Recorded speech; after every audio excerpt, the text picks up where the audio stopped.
Brilliance Audio presents Rebel by Helen Hardt, performed by Kendall Taylor and Troy Duran. When I was 14 years old, I tried to kill my father. The stunt had cost me my freedom. I'd have gladly spent the rest of my life imprisoned as the love slave of a Greek battalion had I been successful. But to be put through hell when the bastard was still alive? So not worth it. Military school. Not just any military school, but a private academy where millionaires sent their troubled kids to be beaten down, where the rules were that there were no rules, where survival of the fittest was no longer reserved for the animal kingdom. I survived. I grew stronger living through the hell that was Buffington Academy. Secluded in the Adirondacks, the school was home to the most spoiled young men in the world, and the most troubled. For 2 weeks, I knew I didn't belong there, but I spent 4 years in that hellhole. Those years made me wish for juvie. But no, my parents didn't turn me in. Instead, Buffington. I spent those years plotting my father's demise.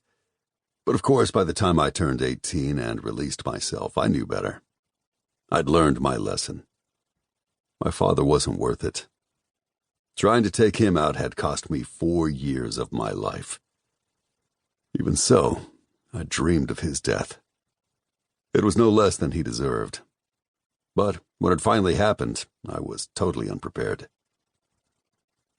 "Dad's dead," my brother Reed said into the phone when I answered. I froze, as if ice water had replaced the blood in my veins. "Did you hear me?" Yeah. What happened?" "We're not sure yet, but I have to ask you, bro." "What?" "Were you anywhere near Dad's penthouse last night?" "Are you fucking kidding me?" "Someone shot him in the head in the penthouse." I couldn't help but chuckle. Most guys might freak out hearing this kind of news. Not me. The bastard had it coming. "They're going to get in touch with you," Reed continued. "I'm at my cabin, Reed. And by the way, you don't sound too broken up." "None of us are. He was a bastard. That's public knowledge." "So, why the interrogation? There are 1,000 people who probably wanted him dead." "True. But Dad sent you away when you were so young. The cops are going to think you might be getting back at him." "Don't you think I'd have done something before now?" "Whatever, man. Still, Riley, Roy, and I need to know. Did this in any way involve you?" "I just told you. I'm home." "You could have hired it out." "Seriously? I'd been a model citizen since I left Buffington. Well, maybe not model in the sense of perfect, since I had been arrested in a biker brawl once, but I hadn't started it, and the charges were dropped. I'd driven after too many drinks a few times, but I hadn't gotten caught. I'd made my own money, never stole a dime. I never took 1 penny from that motherfucker who'd fathered me. Not that he would have given me any. I had a few biker buds who might have been able to handle a contract on a human life, but I'd have never asked. The asshole warranted better than a paid hitman who bore him no ill will. He deserved to be taken out by someone he'd wronged, someone who could look into his cold eyes so he knew who was doing the deed. There were a ton of us out there. "I didn't," I told my brother. "Trust me, I had nothing to do with it. But I'm glad the asshole's dead." "None of us are crying, like I said," Reed sighed through the phone line. "Thank God." "Relieved, are you?" "Of course. You're my big brother.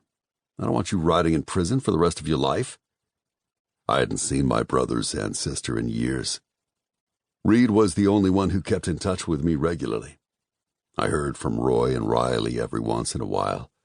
Roy didn't keep in touch with anyone, and Riley had her own issues. "I won't be. I was out on a ride last night with buddies who can vouch for me. I got in around 1 a.m. They think the murder occurred around 4 this morning. You couldn't have gotten here by then. Plus the fact that I'm still in Montana right now." "Yeah, right. I'm not thinking straight. Reed cleared his throat. You need to get on the next flight to New York. Fuck that. I'm not coming home. You have to. The cops want to talk to you. There's this little thing called a phone. Damn it, Rock, you need to come home. Burn 'em and be done with it. You don't need me for that. We haven't made any funeral arrangements yet.